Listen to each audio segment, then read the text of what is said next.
প্রধান উপদেষ্টার প্রেস সচিব শফিকুল আলম বলেছেন, গত 16 বছরে বাংলাদেশের গণমাধ্যম ও সাংবাদিকদের ভূমিকা কেমন ছিল তা মূল্যায়ন করতে এবং বিশ্ব দরবারে সত্য তুলে ধরতে জাতিসংঘের সহযোগিতা চাওয়া হবে। এখানকার মতো বাক স্বাধীনতা, লেখার স্বাধীনতার কখনোই বাংলাদেশের সংবাদ মাধ্যম ভোগ করেনি।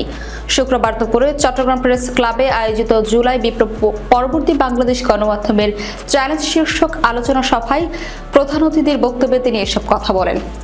চট্টগ্রাম প্রেস ক্লাব ও চট্টগ্রাম মেট্রোপলিটন সাংবাদিক ইউনিয়ন এই সভায় আয়োজন করে।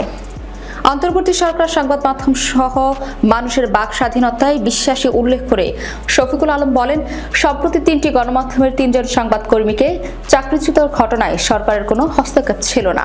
তাদের চাকরিচ্যুতের নিজ নিজ অফিসের সিদ্ধান্ত, এখানে সরকারের ন্যূনতম ভূমিকাও ছিল না। তিনি বলেন, পার্শ্ববর্তী একটি দেশের মিডিয়া জুলাই বিপ্লবের পর থেকে এখন পর্যন্ত ক্রমাগত মিথ্যাচার ও উস্কানিমূলক সংবাদ প্রচার করছে। একদিকে স্বৈরাচার দোসররা অপতথ্য ছড়াচ্ছে, অন্যদিকে আওয়ামী লীগের সহায়তায় ভারতীয় মিডিয়া মিথ্যা সংবাদ প্রচার করছে। নির্বাচনকে সামনে রেখে তাদের এই অপতৎপরতা আরো বাড়বে।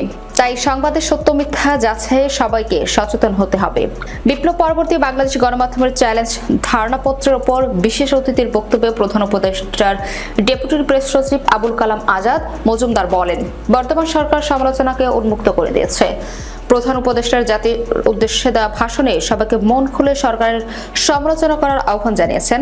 সমালোচনা হচ্ছেও, এমনকি রাষ্ট্রীয় গণমাধ্যমেও সরকারের সমালোচনা করে দেদাদের বক্তব্য দেওয়া হচ্ছে। নিকট অতীতে যা ছিল অকল্পনীয় বিষয়।